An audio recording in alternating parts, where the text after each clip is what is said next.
পৃথিবীর সকল মার জন্য আমার তরফ থেকে রইল অনেক অনেক ভালোবাসা। তো আজকে আমি আমার এই 2 মার জন্য কি কি তৈরি করেছি, কিভাবে এই মাদার্স ডেটাকে একটু স্পেশাল করার চেষ্টা করেছি, চলেন আপনাদের সাথে তাই আজকে শেয়ার করব। হ্যালো, আসসালামু আলাইকুম। কেমন আছেন আপনারা সবাই? আশা করি সবাই ভালো আছেন এবং সুস্থ আছেন। অনেকে হয়তো আমার এমনি দিকে চিন্তাছেন না, আমি তো আপনারা সানায় আপা। তাড়াতাড়ি করে আমি আপনাদের ভাইয়াকে নিয়ে চলে গিয়েছিলাম একটু শহরে, কারণ আজকে যেহেতু মাদার্স ডে তাই ভাবলাম যে আজকের দিনটাকে আরেকটু বেশি স্পেশাল করি, কিন্তু যদিও প্রত্যেকটা দিনই মাদের জন্য স্পেশাল করা উচিত। প্রথমে আমরা চলে গিয়েছিলাম খাসির মাংস নেওয়ার জন্য, নেওয়ার পরে তারপর আমরা এখানে এসে একটু ওয়েট করতেছিলাম, কারণ আপনাদের ভাই আমার জন্য ডাব নিতেছিল। বলেন তো লোকেশনটা কোথায়? আশা করি অনেকেই চিনতে পারবেন।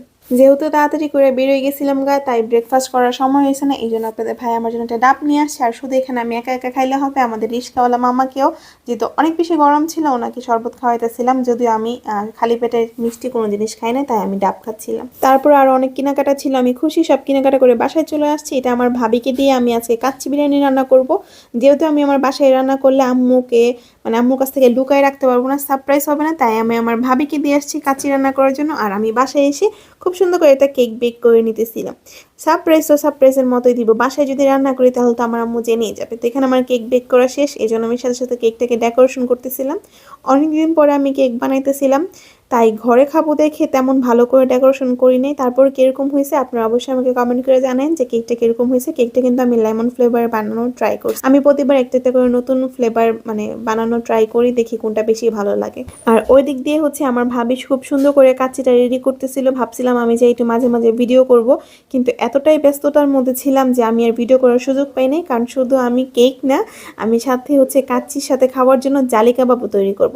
তো ভাবলাম আপনার সাথে একটু রেসিপিটা শেয়ার করি। এখানে হচ্ছে গরম মশলা দিয়ে দিয়েছি, মুরগির কিমার মধ্যে আদা রসুন মরিচ হলুদ ধনিয়া গুঁড়া, তারপর হচ্ছে একটু গোলমরিচ গুঁড়া, টেস্টিং সল্ট, কর্নফ্লাওয়ার। এখন খুব সুন্দর করে চিকেনটা মাখাই নিব। আর সকালে যে ডাব খাইছিলাম, এখন ওই ডাবের ক্ষীরটা কাজ করতেছিলাম এবং মাঝে মাঝে খাচ্ছিলাম। তারপর আবার লবণ দিয়ে শেষ, নতুন প্যাকেট হইলা লেছি, লবণ দিয়ে দিছি, পাউরুটি দিয়ে দিছি এবং টোস্ট বিস্কুটের গুঁড়া, সবকিছু একসাথে দিয়ে এখন এগুলোকে খুব সুন্দর করে মাখাই নিব। আর এটা হচ্ছে আমি রেস্টুরেন্টে যে আমরা কাচ্চি খাই, কাচ্চির সাথে জালি কাবাবটা বানানোর চেষ্টা করতেছিলাম। এদিকে একটা ডিম দিয়ে নিছি। তারপর আমার হাত যেহেতু কাটা ছিল, তাই আপনাদের ভাই আমাকে সাহায্য করতেছিল। তারপর এর মধ্যে দিয়ে দিয়েছি পেঁয়াজ কুচি, পুদিনা পাতা কুচি এবং কাঁচামরিচ কুচি। পুদিনা পাতাটা অবশ্যই দিতে হবে, নাহলে কিন্তু একদম রেস্টুরেন্টের মতো ফ্লেভারটা আসবে না। সাথে ধনিয়া পাতাও দিয়ে দিয়েছি। তারপর আমরা কাবাবের শেপ করে একদম গোল গোল করে নিব। তারপর আমরা 2টা ডিম ফিটিয়ে ডিমে চোভা দিয়ে, তারপর বিস্কিটের গুঁড়াতে চোভা দিয়ে খুব সুন্দর করে লো হিটে একবার ভেজে নিব। ভাজার পর তারপর আমরা কাবাবটা রেখে দিব। যখন আমরা